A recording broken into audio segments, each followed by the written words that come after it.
Good morning, everybody. Thank you. I said good morning, everybody. Yeah, there we go. We've got to keep the energy up all day. I know it's gray and gloomy and terrible outside, and everyone in Texas is so scared to move around. I live in Austin, and I guess it got even worse last night with the ice. And I drove over here yesterday just fine. I left at 3 and got here in 2.5 hours. Everyone was scared. They closed school, shutting the world down, but I'm from Chicago, so I'm super hardcore. And I'm like, what is this? What are you guys so scared of? It's going to be below 40, winter storm. And I'm like, you all don't even know what it's like. Anyone from the north at all? Yeah. See, my northerner friends are like, yeah, we get it. You guys are weak. You can't make it here, can't make it anywhere. So, again, my name is Tim Hines. Really excited to be here with you guys today at Marketing Edge. I actually spoke last year at this conference. Came in and did a topic about post-digital, which is kind of an interesting subject. If you guys haven't heard of that, please connect with me. Happy to share you with some materials where you can learn about what the post-digital age is. But this is something that kind of goes in line with that. And that is living in the relationship era of business where we need to foster human-to-human connection to be more successful in what we do. And I'm going to dig into that and hopefully unpack some things that maybe you guys don't know, or maybe some aha moments of things you guys are already working on as marketers, just to be a little bit more impactful and a little more human. So let's see if I can tab through here. Yes, H2H communications, the ways to win in the relationship era of business. So who the heck am I? Number one, I kind of told you guys a little bit about me, but I am a professional marketer, consultant. I am a full-time CMO on top of doing consulting, speaking, and a bunch of other things. So would love to network and talk to you guys more about what I do, learn about what you do throughout the day. Also author, speaker, so I wrote a book called The Marketing Starter. I actually have it over here for sale if anyone wants to pick one up later today. It's a book that's all about how you can harness the power of entrepreneurship in what you do in marketing to be more successful. Also, startup founder, founded a few companies throughout my day, so really have a passion for entrepreneurship and using marketing in that. Marketing evangelist, anytime I get to promote marketing, talk about marketing, share the marketing journey and the marketing story with fellow marketers or other people, especially salespeople and executives who don't know the power of marketing. I'm all about sharing that. And some companies I've worked for. So I've worked for Dialpad, Ticketmaster, Rockbot, Amtrav is a company I'm currently with, Tribune Media, Audience View, and even the CIA. I had a little stint from the CIA. So yeah, I've tapped all your phones. So no, I'm just kidding. So what I want you guys to learn today is, number one, how to speak like a human again in marketing and what you do every day. Number two, how to build lasting relationships with your customers and employees. How to be a better human in business, but most of all, just get excited about doing marketing again. It's a new year. We're coming out of a huge change in what we've been doing over the past few years, dealing with the pandemic and stuff. So it's a great reset time for us to kind of go back, think about what brought us to why we love marketing in the first place, and what's giving us that edge, that marketing edge, to help move us forward. So we're all familiar with B2B and B2C. Who's here in B2B marketing? Okay, most of us. B2C, the rest of you? What if I told you that none of you are in that? None yet. B2B and B2C are dead, right? The era that we're in is H2H, or human-to-human marketing. We have to forget about the business behind who we're marketing to. We have to forget about the consumer who we're marketing to. What we have to focus on are the humans that we're actually doing business with, right? Because at the end of the day, people want to do business with other people, not with businesses, not with products. They want to know who they're buying from. They want to have some sort of belief set behind that. So human to human is the most important part, and let's not forget that throughout the rest of the day. So how you define it really is it's building an emotional connection with our customers and employees that is helpful, authentic, respectful, and personal. And that's kind of easy to remember. It's HARP or HARP. But I think that those pieces coming together all culminate with how we are going to be human going forward, especially in the way that we talk to people. Because as marketers, we really focus on communications. A lot of us here are marketing and communications specialists, or we more on the marketing side. But at the end of the day, we all have to figure out how we're going to communicate, whether that's internally with our employees, with our colleagues, with our customers externally, with our partners. It's really important for us to have that human-to-human communication. So what does your audience look like? You guys probably have a picture of who that is, right? Is it the family maybe? Is it the rock climber guy who loves to get out and join the gym and stay fit? What other some attributes do they have? Are they religious? Do they have a certain following, a certain calling that they belong to? What do they believe in? How about what are their aspirations? Do they want to be super successful? Do they want that corner office downtown Houston? Is that what they want to do at the end of the day? There's a lot that goes to them besides like what their buying habits are, right? There's a lot that goes into their background. We all know this. We all understand this. We're marketers. But sometimes as we're starting our pathway of how we're going to communicate and how we're going to build our marketing programs, we forget that. We forget the human elements that are part of who our customer is at the end of the day. So what I think is really interesting about that is thinking about what they look like, but also how all of these points just really help us to get a better understanding and a holistic view of what makes them human and how we can attach ourselves to that, share things like this about us that then make us more attractive to them. And it just kind of builds and blossoms this great relationship, right? But at the end of the day, the question is like, how do they like to communicate? Do they like to use a vessel like the phone, right? Do they like taking phone calls? I can tell you right now, Gen Z, like my kiddo, does not like taking phone calls, right? It's all about text, it's all about the chat, it's all about that. We'll be texting back and forth, and then I'll be like, this is getting complicated. And I go call her, and she won't answer. And I'm like, are you freaking kidding me? Like, the phone is in your hand, bro. Like, it's always in your hand. Why are you not? Like, I just want to text. I'm busy. Like, I can't. Like, you can text me, your dad, but you can't pick up the phone. Oh, my God, these kids. You guys know. If you have younger kids, you understand. So what works better for them? Do they prefer text? Do they prefer chats? Do they prefer email? Maybe it's smoke signals from a mountain high. I don't know. Like, you have to think about the way that they like to communicate, because the way and the vessel is super, super important, but also what you're actually saying to them is also really, really important.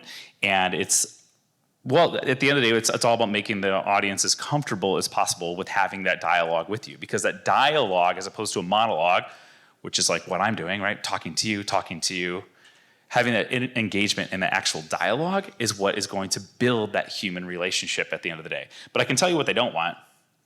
They don't want this. They don't want to talk to robots. They don't want this dystopian future where customer service is just full of robots having conversations. You guys are familiar with ChatGPT? Yeah, it's crazy what's happening with that. It's almost so human, it's scary. You can still kind of pick up and see maybe some of the things that you're like, that's not a real human behind that. So this distinction between robots and humans is continuing to blur. But I can tell you that when someone is marketing to you, you can tell, right? When they are not being human. You can tell when they're focusing on themselves. You can tell when they're using language that does not resonate with you, and it just goes by the wayside. I mean, as a marketing leader in what I do, guys, every day, and I'm sure this is the same thing for you, every day you just get pounded in your email by constant spam, LinkedIn messages of people just hitting you up saying, okay, you should try this new marketing technology. How about this email list? Do you want to buy this lead list? You want to buy this lead list? Do you want to buy this lead list? What about this lead list? Did you want a lead list? He's going to buy a lead list. I got lead lists for sale over here with my books, too, in case you guys want one. Guys, it happens to me constantly. Actually, this is a real non-human message I got from this guy the other day. So watch out for Joe Singer. He said, "Hi, Scott." What's my name, guys? Tim.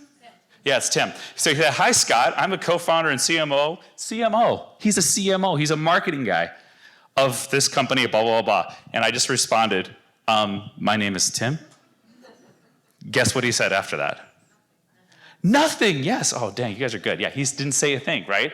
Because I put him on blast. Well, I'm putting him on blast now. Hopefully he's not here. Joe, are you here? No. Okay. I mean, I was really disappointed in seeing this, and I had to take a screenshot of it and throw it up here because I'm like, he claims to be a marketing guy. He's a CMO like me, didn't even get my name right. And he's doing something that he's hoping is gonna come off as human, but didn't because he totally blew it by getting my name wrong. And I get a million messages like this all the time. I'm sure you guys do too on LinkedIn. It's crazy. But I mean, just the way he was communicating overall, like my company does this, we help do this, email addresses, blah, blah, blah, blah. Would you even want to start a message with a prospect that way? Probably not, right? You probably want to get to know more about them, maybe start out by asking some questions. And I have seen some good ones like this where they, seem to be genuinely curious about me, but you guys can spot it a million times when they're just copying and pasting, which is totally what he did here, which he should be very embarrassed. Bad CMO, bad. So how can we be more human overall? Number one, you want to delight your customers and employees wherever you can. I think you guys have probably heard this thing where a lot of people, speakers say like, oh, you need to surprise and delight.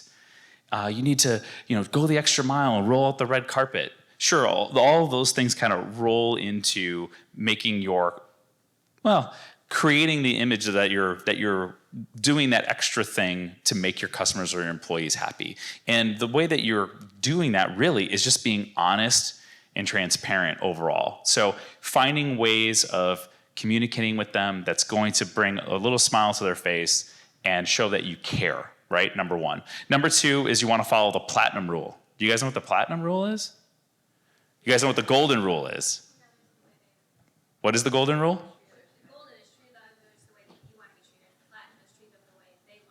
Bam, she nailed it. So she said, golden rule is treat others the way you want to be treated. That's what we were taught as kids. Platinum rule is treat others the way they want to be treated, which I think is paramount to what we do in marketing and communications. This is good. Hey, you want to come up here? We can finish this together. No. It's important for us to remember always that just because this is something that we want or we expect doesn't mean that that's something our customer, our employees, our partners, anyone that we're communicating to as marketers, what they expect. We want to try to meet them where they are, especially with empathy, but we want to meet them where they are and communicate to them and deliver to them what they expect at the end of the day. Sure, we have limitations, we can only do so much, but I think it is important for us to try to always adhere to this platinum rule, which is connecting with them and giving them what they expect versus what we expect, because I'm different than you, I'm different than her, I'm different than him. We all have different expectations, and so that platinum rule is super important. We want to market with empathy or emotional intelligence, right? This is something my wife says I'm not very good at, which is emotional intelligence, 5 years in, but I'm working on it, guys. I'm working on it, I promise. At the end of the day, hopefully, she'll be like, finally, you get me. We need to get our customers, we need to get our employees, we need to get our partners across the board. We need to market with empathy, really have that human understanding and get a picture, get a glimpse in, right, to where our customer is at in that moment. And I think I think that I screw up on this constantly. I'll send an email to somebody, I'll send a second email, maybe I'll get them on the phone. I'm like, what is taking so long for them to respond? Like when I get emails, I respond to people right away. You email me today, I will probably email you back this afternoon. Some people take days, some people take over a week, right? But I'm sitting here going, that's not me. Like I'm gonna reach back out right away. They should be doing the same. Well, maybe they got a lot going on. Maybe it's the end of their fiscal year, which it is for a lot of people, and they're really, really busy and they plan on getting to it, or they're not able to answer me in the way that I would hope that I would do it. And so we have to understand that they have a different circumstance than us. We have to try to market with some empathy and really try to meet our customers, colleagues, contacts, where they are to achieve that human element, right? So empathy, super, super important. Don't forget about empathy at the end of the day. And then also relationship building and reputation management, which I think is, honestly, that's marketing 101, right?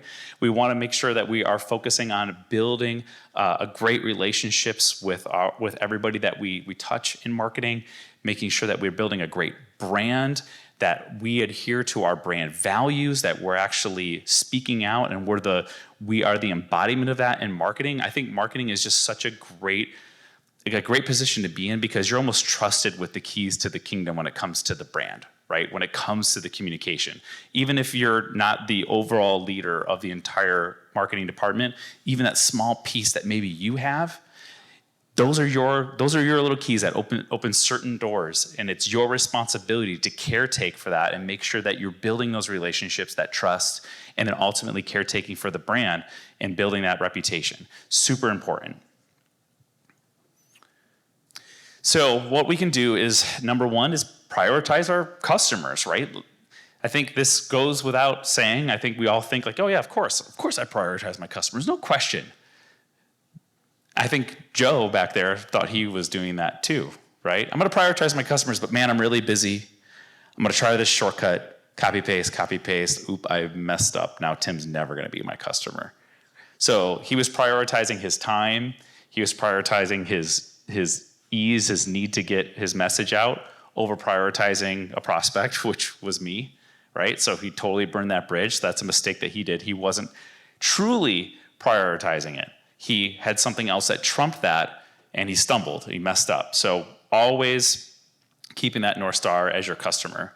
Number two is invest in omni-channel service. And what I mean by that is, when we're having, so if any of us are in customer marketing, or what we do touches the customer service side of our companies, this is something I think is really important, is that people have communications with us, not just in one place anymore, right? The comment card, that's dead. The writing the letter in to complain, that's dead. But what is alive is starting a customer service phone call. I'm busy, have to call back later, but you have your case open. Now I'm emailing. Now I'm going on and doing a chat. Now I'm jumping on and doing your customer service tweet about it or something. People are having and completing conversations in so many different places now with the tech that we have enabled. It's important that your message, it's important that your communication, your brand, reputation management has the same fluidity on each one of those channels, and allows for that customer to complete that issue, if it's a customer service issue, or that sale on any one of those things, right? And I think technology it gives us that ability to do that. But if we go too far down the tech path, the copy paste path, we can get lost, and people will realize that we're not being human. So invest in omni-channel service, super important. And then, so this ties into exactly what I was saying, using tech to enable that human first strategy. So if you're thinking of your human beings, number one, not forgetting about your customer, thinking that I gotta have empathy and meet them where I'm at. How can technology help to enable me to do that better versus making me seem robotic, right? And so CRMs and our content management systems and our chatbots and all of those things that we set up can all help us to funnel in and have a good human communication. We just can't say set it and forget it. At the end of the day, people want to talk with people. They want to do business with other humans. So the sooner you can get someone to a human or get that response, the better. And then simplifying that communication across the board. This is something I think we can all do a little bit better at. As we get further and further into our companies, further and further into our roles, into our industries, we start to really unearth and dig up a lot of that corporate speak, that industry vernacular that our customers don't care about, that we get lost in. In marketing, we have a ton of that. We have, this is AMA, right? We'll just say, oh, have you been to AMA? And we have a million different acronyms that we use, but that's not gonna work with customers. That's not how we talk if we're trying to be human, right? We use simple language that is gonna be unifying, that is going to connect people to our brand and to us. You wanna talk to somebody, you're gonna write an email, just like you're having a normal conversation with them when you're networking, and people will appreciate that more than having some sort of long, convoluted, complicated message that you're trying to deliver to them.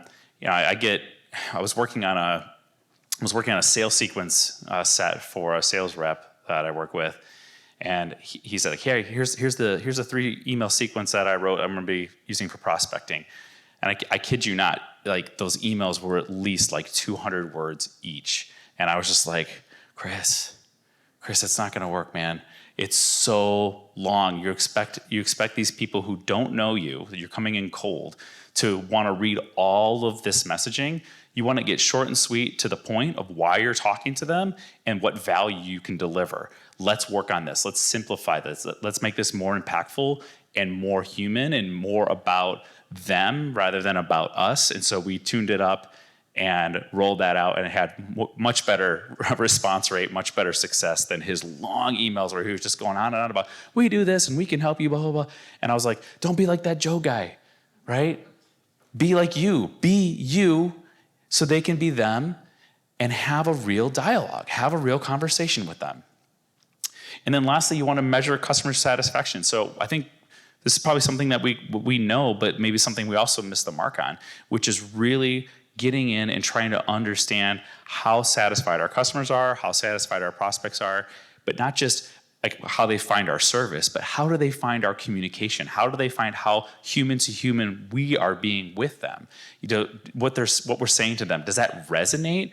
Like, do they care? Like, is what you're putting in your customer's newsletter, is that coming from you as a marketer thinking, hey, this would be good for them to know? Do they give a crap at all about what you put in there? Maybe, maybe not. But the only way to find out is to actually ask them. So asking questions, believe it or not, guys, is one of the most human things that you can do. So asking questions internally and externally, super, super important. And again, back to the corporate speak, you've got to ditch it. It's just not going to resonate with anyone. It's not going to make anyone happy, and it's not going to make anyone closer to your message at the end of the day and your brand. It's only going to further divide across the board. So ditch the corporate speak wherever you can. But lastly, just don't be so damn boring, okay? Boredom is what is really killing our customers at the end of the day. Because what we're doing is we're lulling people to a slow marketing death with the way that we're talking to them.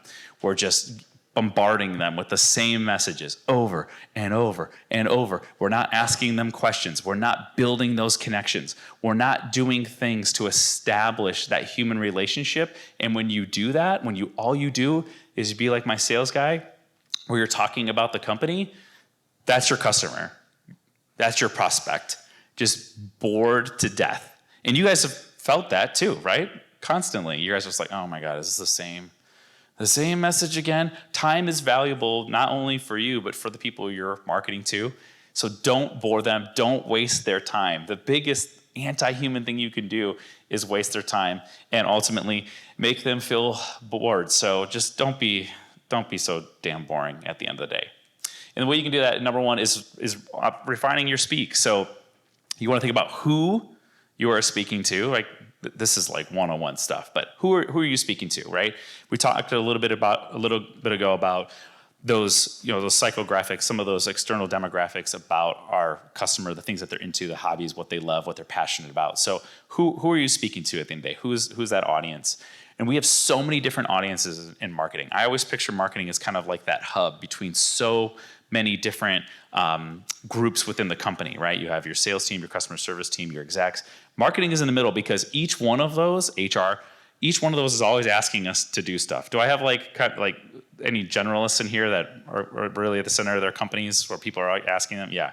So that's been my role a lot throughout my career. Is I've been kind of this hub marketer where I've got so many different departments constantly asking me for things. I've got customer service reps asking me to help them do something in HubSpot. I've got HR teams asking me to help them write up a job description, and it's just constant things. So we're in that center.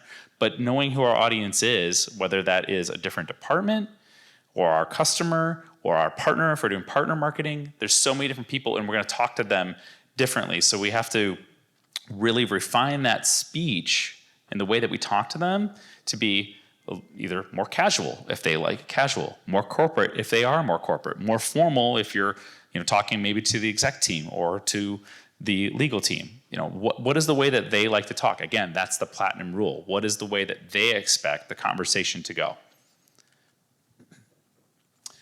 Then why are you speaking to them? Is anyone familiar with Simon Sinek and Start With Why? Okay, cool. So For those of you who aren't familiar, there is a great author, speaker. His name is Simon Sinek. He wrote a book called Start With Why. You guys should pick it up after you pick up my book over here. It's a really great book, but it's a really great marketing book and leadership book, but it's all about how we take our core belief and we put that first in our messaging and put that first in the way that we market. And that's exactly what we have to do here. So why are we, not only who are we speaking to, but why are we talking to them? What is our reason? Is it a selfish reason? Is it a reason about me? Is it a reason like I need more leads? That's why I'm talking to them. That's why Joe was reaching out to me on LinkedIn, because he needed to drive up business. Was he thinking of me? Was he putting me first and thinking, oh, the why I'm reaching out to Tim is because, hey, I know he's probably a really busy marketing leader and could use some help. And my business happens to do that. So he was thinking backwards. He wasn't using his why first. So think about why you're actually speaking to them. And then how are you going to speak to them? We talked about the channels a minute ago, right? There's so many different ways. Is it going to be via email? Are we going to do things over chat? Are we going to send a text message? Most of us raised our hand in here are B2B marketers, right? Does anyone here as a B2B marketer use text messages for marketing? You do, a couple. Interesting. For you, what are you guys selling? How do you find that impact with No, I think she raised her hand. Sorry, behind you. you use it, right? We are B2B, but we're a membership organization. Membership organization. We communicate with our members about promotions. Communicate about promotions and stuff. So promotion related. And someone over here did? Yeah, it's real estate. We do a co-working concept. So they email us, come back on text, so it's easier for them to communicate that way. Easier for you to communicate via text and stuff. Okay, so but is it more of a communication channel, like kind of like a one-to-one, right? Yeah, interesting. So most people in B2B wouldn't necessarily use like text promotions, but that is interesting because everyone kind of has a different concept, right? So depending on your business, your customer, it's going to be used in different ways. So of all the B2B marketers in here, there's only a couple that do it. And of the two that we talked to, one was using it because she has memberships, and so she does membership promotions. The other one's like, hey, I use it for communication, one-on-one communication with my clients. Because he works in real estate. So that's kind of interesting to think about, that the channels that we choose is based off of what our customer probably wants and what their preference is. Most of us in B2B probably wouldn't use text message promotions or anything like that. But in consumer, it's huge, right? I couldn't tell you how many 15% off coupons I sign up for like a sweater, and then all of a sudden I'm getting these text messages like, buy our sweater. And I'm like, why am I getting this in text? But I'm like, okay, I'll just buy it. You caught me in a text. Like, I'm not going to be able to ignore it, just like my kid, right? Don't call me and expect me to buy that sweater. I got it on text. Yeah. All right. So where are you speaking to them? What is the format? Is it going to be online? Is it going to be in person? Where are we actually delivering this message? I think is super important. So one thing to think about, like as a speaker, how I do this presentation, if this was some sort of virtual event, would probably be much different than if I was here in person, right? So thinking about where that message is actually being delivered is important. So the who, why, how, and where, guys, on how we refine our speak is how we're gonna win and be a little more human, just in the way that we talk to people, in the way that we deliver our messages. So this is actually a really cool human-focused advertisement that I found from Delta that I want you guys to check out. There's a reason every Odyssey is named after the Odyssey. Because the world's most famous story isn't about staying put. It's about being there.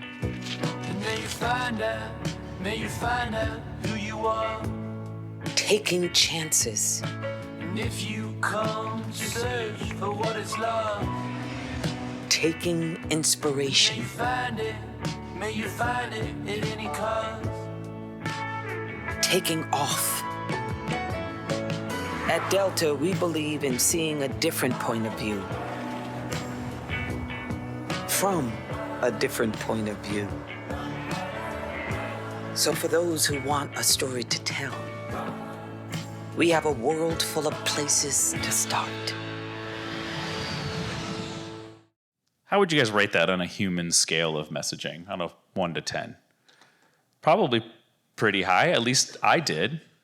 I love the way that they even inserted their belief statement into it, right? They're like, we believe. We want you to do this. It's more about the destination and what you're doing. We're enabling you to be better, to take this is like an Odyssey theme, to take that Odyssey, to take that journey. We know it's not about us. It's not about the plane. There were maybe 2 pictures of her even traveling, one at the very beginning and one at the very end. The rest was all about the experience that young woman was having, building her business, taking her adventure. And they get it because they understand it's not about us. It's not about the airline at the end of the day. We're just a vehicle to get you there. It's about your journey, your personal journey. And I thought this was a fantastic advertisement that took that human element and was able to communicate it. And they started with their why. They started with their purpose for existing. And whether that purpose is globally as a high-level company vision, or it is for you in your role, no matter how big or small, you can have that vision, that why, that purpose, and be able to share that and make that your North Star for your communication. So no matter how big or small, you don't have to be dictating global advertising campaigns for an airline, but you could also be doing it in any sort of little bit of messaging that maybe you guys are doing for whoever that audience is. So starting small and working your way up, and that's how you guys are going to be able to win and continue to be more human. But remembering who the humans are, which is the personification, that woman there, she's their human. Like they said, what does this person look like? And we're going to build a story around her and how we help her achieve her goals, her aspirations, and the things she wants to do with her life. So I love that ad. I thought it was really cool.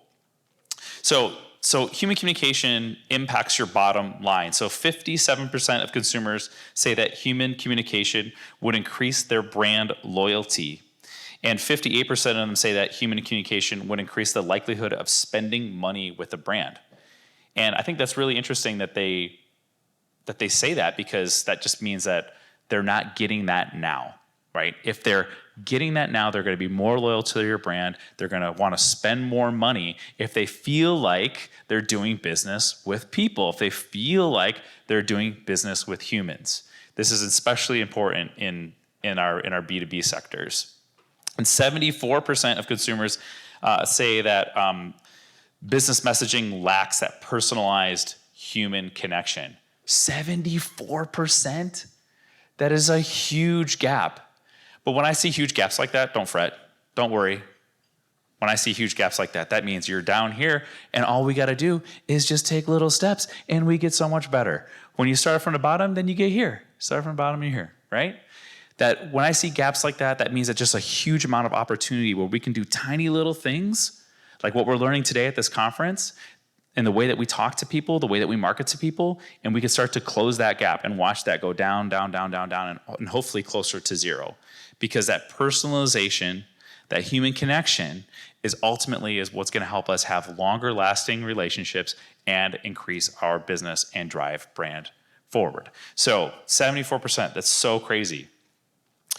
And I like this quote here too. So the most likable people are genuine, consistent, non-attention seekers who make a strong first impression and greet people by their name. And Dr. Travis Bradbury, who's a co-author of Emotional Intelligence 2.0, has that quote. And not only do we want to do business with people who are, or business with other humans, but we want to do business with people who we like, right? Like, oh, yeah, Jack's a human, and he totally talks to me like a human, but he's a total asshole, so I'm not going to do business with him, right?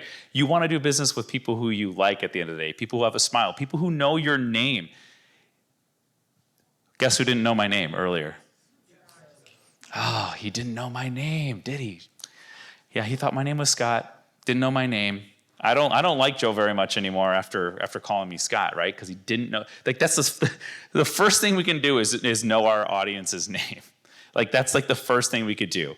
I'm always impressed when I'm out and about, and I'll run into people that just like can rattle off, oh yeah, Joe, Shirley, so and so. Like, they're some of my favorite customers because they've taken the time to learn about them, to attach a memory or a nuance to them, like a behavior, something that they're really into, and actually remember their name.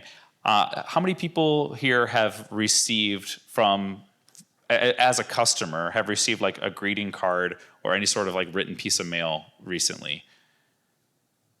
Okay, a couple. You know what's interesting about that is that's actually on the increase again, right? Because people are seeing that as a more personal type of attention. A handwritten note can go a long way, and I'm sure you've heard other people say that. But what's scary is I read an article 2 weeks ago that there's a new printer that will memorize your handwriting and it'll print the note for you. So it's a robot handwriting a card, which again, scary, but if you're trying to do it in mass, I bet in real estate it's probably really big, right? I mean, I've had, in what else? B2B, obviously huge. Yeah, exactly. So anyway, steer clear of the printing robots. If you guys can just take the few minutes for your top customers and handwrite it, that'd be great. So scary, but being likable is super, super important when it comes to building that human relationship. And obviously not all of us are warm, fuzzy people, and that's okay, but you can at least take some of the positive attributes about your personality and try to weave them into your messaging to try to establish that relationship and obviously make a great first impression. But I like this, like genuine, consistent, don't be an attention seeker. Basically, yeah, don't be a speaker then, because we're very much attention seekers. We love being up here. So really interesting quote there. But you want to be likable wherever you can. So lastly here, what can we do? So we want to have a plan and obviously have some tangible goals, right? We're marketers. We know about goal seeking or goal setting. We want to make sure that we actually have some tangible ones that we can do. Maybe that is number one. I'm going to make sure that I memorize all of my customers or internal constituents' names. I'm just going to have all those memorized. So I know everybody within my company, who I serve, whoever I'm serving as a marketer, I'm going to memorize their first name. Maybe you're going to make that your goal. Number two, so you want to review or audit your current communications. So what are all of the channels that you have in your role or your department that you influence? What are all those channels that you guys are using now? How are they being employed? Are they much more robotic than they should be? Are we using text, and how are we using it? What are those different things that we're using internally or externally to communicate with our audiences? Number three is obviously identify that audience and then learn and understand their preference. So our text message friends that we talked to a minute ago, they understood that is a preference of their audience to have that text, that one-to-one communication. So is that an actual preference that they have? So get that set, understand what they actually want and expect from you. Again, platinum rule. And then align your channels and messaging to that audience. So now you have the channels that you have available to you. You have the messaging that you think will work, and the vessel that's going to be most impactful for them, the one that they like to communicate on. And so now you can actually set up your plan and align those together. And then lastly, you want to get all the stakeholders on board, because some of these changes that maybe you guys want to make, and I think marketers are great change makers. So rah for you guys being here. We're going to continue to make change in 2023. But the way that we do that is we have to go and we have to pitch ourselves and what we do to the other stakeholders. If we're trying to say hey, we're in B2B today. I heard in the session that I was in that Tim was talking at, there were a couple other marketers in there that use text message in this way. Could we possibly do that for our customers? Does it make sense for us? And if you're going to roll that out, you can't just roll it out. You're going to have to get your other stakeholders on board and really pitch to them the why behind why you want to do it, right? And the why would be, well, I've done some research and I've talked to our customers and they said that they would actually prefer that because it's just such an easy way to talk to them. So maybe our top 20 clients, we give them a phone number and they can just text us whenever they want. That maybe that white glove service is something that they would love, and they'd be like, oh my gosh, this is so cool. And then they tell their friends about it and they get referrals, and boom, you watch your business and that relationship blossom and grow. But you have to get buy-in from the other constituents in your company to be able to roll something like that out. And then lastly, guys, you want to have some darn empathy, right? Back to empathy. I'm going to call my wife right after this, tell her I'm still working on it. Every time I do this presentation, it reminds me to have empathy myself. But just meet people where they're at. Try to understand that everyone has a unique human experience. not one message fits all, not one approach fits all, but you have to try to have it be customizable as possible within your means to be empathetic and understanding, and know that not everyone is going to buy on a first click or respond to your first email, right? It might take people a couple days. And that's something that I think as marketers, we get in our core, but something we also need to be better at communicating to our higher ups and our executives and our salespeople. I can't tell you how many times I've worked with a CEO who has said, "Oh, we're spending $30,000 a month on ads. Cool, we've run our ads for a month. Why haven't we sold anything?" And I'm like, you can't expect someone just to click a display ad and then they're going to just buy your B2B product, bro. It takes a little time to build a relationship, doesn't it? They want to come to your site and learn more about you, get an understanding of your product and service. But ultimately, what they're trying to do is know who you are behind that ad, behind that piece of content, behind your website. They want to know the humans behind the business because they want to see if you're likable, trustworthy, that you communicate well, that you're going to solve their problem. There's so many things besides just great piece of software and an advertisement. Click, buy. Not going to happen. So go out there, champion, and make sure to set your expectations. But remember, at the end of the day, right, you're only human, so you can only do so much. Don't wear yourself thin, because if you do that, then you're not going to be able to transfer that great human-to-human experience and communication to your customers. And so with that, I want to say thank you so much for having me here. I don't know if we have time. Do we have time for questions? We got a few minutes for questions. While we're doing that, I'm going to leave this up. If first person to scan this is going to get a free copy of my book. So if you guys want to scan that, I'll sign a copy for you here, and then afterward, I'll have some over there. But I'll open up for any questions, comments. Would love to have more of a dialogue.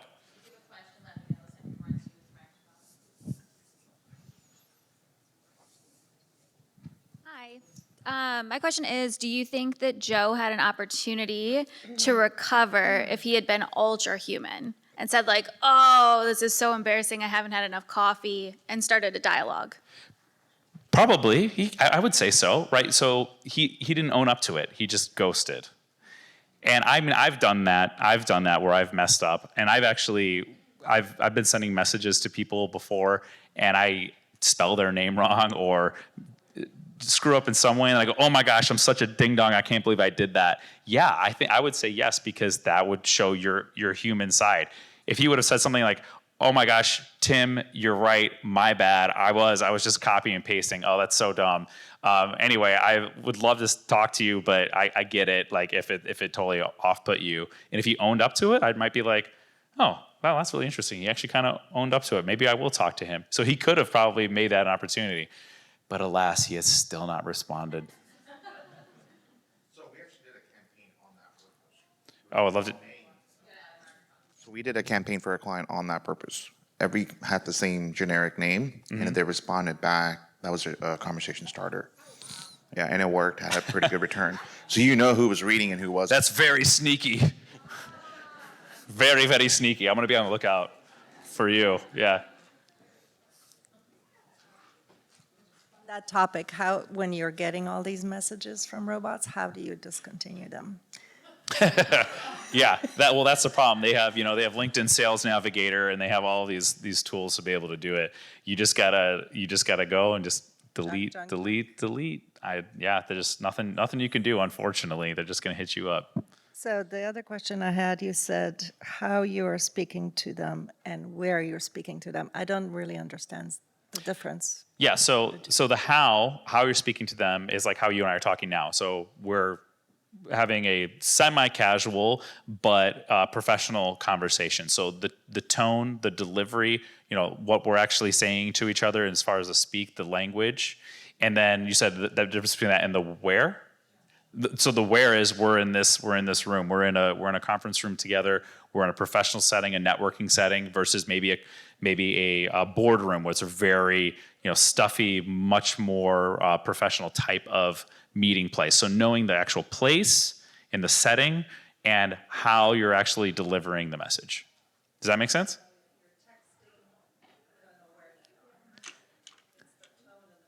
Correct. Yeah. Well, you're texting, you know where they are. They're out in the ether. They're out and about. They're most likely mobile somewhere. So we think about where they are. They're like, oh, if they're texting me, They're probably not at their desk. They might be going on their way to lunch, but they're mobile, right? So you know that you have to be short and sweet. So you're going to change what you say based on where you believe them to be.